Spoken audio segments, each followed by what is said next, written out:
प्रीति करहु रघुवीर पद मम एहि बात न जाय। प्रीति करहु रघुवीर पद मम एहि बात न जाय। ये बात मंदोदरी ने अपने पति रावण से कहा था। आज यह बात मंदोदरी ने अपने पति रावण से कहा था। आज कल वायनाड में प्रियंका गांधी नॉमिनेशन करने के लिए गई। उसमें कांग्रेस पार्टी की राष्ट्रीय अध्यक्ष सोनिया गांधी जी भी, राहुल गांधी जी भी, प्रियंका गांधी जी, कांग्रेस पार्टी के सभी बड़े नेता वहाँ पर मौजूद थे। कल उन्होंने प्रेस कॉन्फ्रेंस करके कहा, ये जो ईवीएम है यह इसको हाईजैक कर लिया है भाजपा ने। हम इस बात का पूरा समर्थन करते हैं और हम सुप्रीम कोर्ट के मुख्य न्यायाधीश महामहिम राष्ट्रपति जी, प्रधानमंत्री से, केंद्र सरकार से हम अपील करते हैं कि कांग्रेस पार्टी का जो राष्ट्रीय राजनीतिक दल है उसमें मान्यता उसको रद्द कर देना चाहिए। कांग्रेस पार्टी की मान्यता को रद्द कर देना चाहिए, क्योंकि जिस वक्त ईवीएम लागू किया गया तो केपीएस गिल साहब थे निर्वाचन आयुक्त। भाजपा देश में कहीं भी नहीं था, किसी भी राज्य में नहीं था, देश में कहीं नहीं था। भाजपा का उद्भव वीपी सिंह के सौजन्य से हुआ था। भाजपा का उद्भव वीपी सिंह के सौजन्य से हुआ था। 2 सांसद उनके होते थे, वो कौन, चंद्रबाबू नायडू थे कि और एक व्यक्ति कोई थे, और थे कि नहीं, 2 सांसद उनका होता था। और वीपी सिंह का जो लहर उठा, भाजपा को 2 से 89 सीटें हो गया लोकसभा में। मोदी जी कहीं नहीं थे, भाजपा कहीं नहीं थी। ये 90 की कहानी है। और ईवीएम के सहारे ही पहले बैलेट से और ईवीएम के सहारे ही आज कांग्रेस पार्टी इतना दिनों तक राज कर रही है। और उन्होंने कहा कि ईवीएम गलत है, ईवीएम हाईजैक कर लिया है भाजपा ने। तो फर्जी वोट के चलते, फर्जी व्यवस्था के चलते, जैसे चाइना में है कम्युनिस्ट पार्टी का, रूस में है कम्युनिस्ट पार्टी का, जो वही व्यक्ति खड़ा होता है वही व्यक्ति जीत जाता है। कांग्रेस पार्टी का तो ऐसा उम्मीदवार था जो मुखिया में हार जाता था, लोकसभा में जीत जाता था। तो आपने गलत किया, आप फर्जी वोट के चुनावी संसाधन का दुरुपयोग किया, आप सत्ता में आज तक बने रहे। ईवीएम को लागू किसके कार्यकाल में हुआ है? भाजपा के कार्यकाल, मोदी जी के कार्यकाल में, अटल बिहारी वाजपेयी के कार्यकाल में ईवीएम का लागू होना कांग्रेस पार्टी के समय में लागू हुआ था। कांग्रेस पार्टी के ये अराजक स्थिति जब हुआ था तब सब देश के सभी वर्गों ने, सभी संस्थानों ने निर्वाचन आयोग में सुधार की आवश्यकता पर बल दिया। अमेरिका से भी सीखा और कहा कि ईवीएम मशीन के द्वारा चुनाव होगा। इसमें भाजपा तो कहीं नहीं थी, नहीं देश में, शासन में, सत्ता में, सिर्फ और सिर्फ कांग्रेस पार्टी थी। आज वही कांग्रेस पार्टी का केंद्रीय नेतृत्व ने कहा कि ईवीएम पर प्रश्न उठाया। तो उनका ये गलत ढंग से चुनाव जीतते रहे, चुनाव में शासन करते रहे देश में।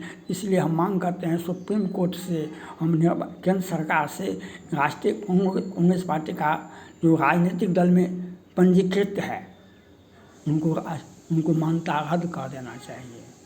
आप संविधान में संशोधन की आवश्यकता होता है, न्यायालय पुनर्विचार करती है। आप संसद सदस्य हैं, बढ़िया पार्टी हैं, आपको कहाँ पर दिक्कत होता है? चुनाव में कहीं धांधली हुआ, किसी लोकसभा में, किसी विधानसभा में, आप हाई कोर्ट जाइए, सुप्रीम कोर्ट जाइए। और आपने पूरे संविधान व्यवस्था को ही बदल दिया, प्रश्न उठाया। इसके मतलब यह है कि आपको देश के संवैधानिक व्यवस्था पर आप अविश्वास करते हैं। सोनिया गांधी जी हो कि राहुल गांधी हो कि प्रियंका हो कि कांग्रेस पार्टी के बड़े नेता राष्ट्रीय कांग्रेस के अध्यक्ष हैं, वे सारे के सारों ने कल प्रेस कॉन्फ्रेंस करके कहा ईवीएम को हाईजैक कर लिया है भाजपा ने। ईवीएम के सहारे गलत ढंग से उसमें कमल फूल का है निशान, उसी के सहारे वह जीतता है। तो संविधान में पर आप प्रश्न नहीं उठा सकते हैं। 2-3 संस्थाएं हैं, राष्ट्रपति जी पर प्रश्न नहीं उठा सकते, संविधान पर प्रश्न नहीं उठा सकते हैं। देश के आपको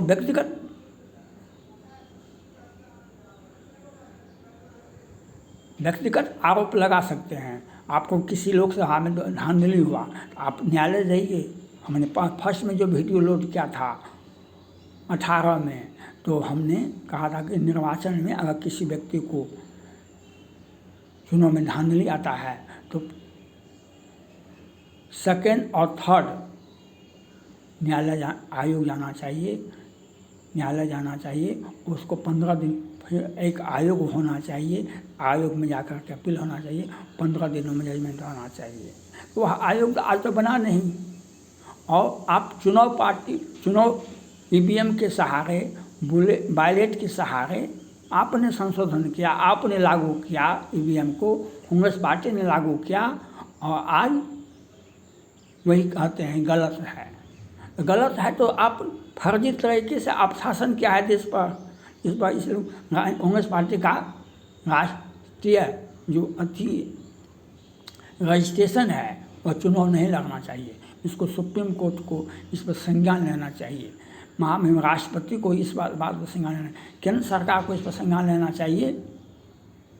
व्यक्ति को आप गाली दे सकते हैं, व्यक्ति को आप कुछ भी कर सकते हैं। रामचरितमानस में पंक्ति है, जब रामायण लिख रहे थे तुलसीदास तो लिख दिए मूर्ख गयो सकल समाज, जिसका अर्थ उभरने लगा तुलसीदास के माथा में, तो उन्होंने लेखनी फेंक दिखा कि अब हमसे रामायण नहीं लिखा जाएगा। हनुमान जी आ गए और लेखनी उठा करके लिख दिए मूर्ख गयो सकल समाज, चढ़े प्रथम लोह मोह बसा। मूर्ख गयो सकल समाज, चढ़े प्रथम लोह मोह बसा। वह समाज बुर गया, वह समाज बर्बाद हो गया जो लोभ जाति धर्म में फंस गया है। तो कांग्रेस पार्टी हार रही है, अपना वापसी के लिए बेचैनी है। और लोग होता है ना, घटना देश में कितना आदमी आत्महत्या कर लिया, लड़का लड़की, वह आत्महत्या का केंद्र तो जहाँ पर कोटा में सबसे ज़्यादा आत्महत्या हुआ है पूरे देश में। मोदी के आने के पहले पूरे देश में आत्महत्या होती थी। आज कांग्रेस पार्टी में आत्महत्या का प्रश्न उठ गया है, क्योंकि चुनाव बार बार हार रहे हैं बार बार, तो अब ईवीएम पर प्रश्न उठा रहे हैं। ये आत्महत्या का प्रश्न है कांग्रेस पार्टी के लिए।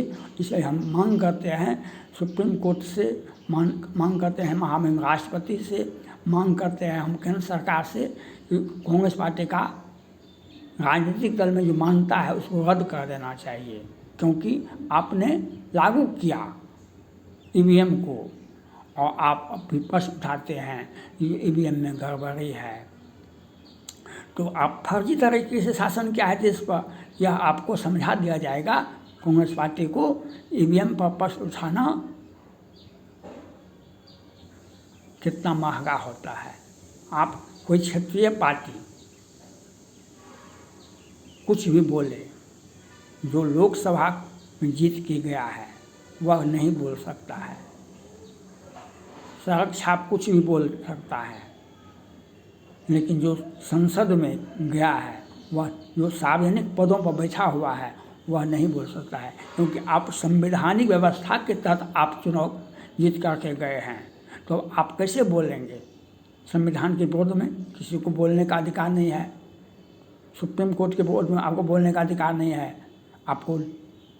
तो आपने कांग्रेस पार्टी ने अपना व्यवस्था, अपना जो चुनावी धांधली करके जीतता आया है वह अपना बता दिया। कांग्रेस पार्टी ने, सोनिया गांधी ने, राहुल गांधी ने, प्रियंका गांधी ने, ये राष्ट्रीय कांग्रेस पार्टी के सभी कांग्रेस पार्टी के सभी नेता ने एक स्वर से बयान दिया कि ईवीएम पर प्रश्न उठाया, इसलिए इनकी मान्यता रद्द होनी चाहिए। क्यों नहीं, ईवीएम गलत था तो आप फर्जी तरीके से चुनाव जीतते आए और आज तक सत्ता में आप बने हुए हैं। यह बात पर अवश्य विचार होना चाहिए। थैंक्स।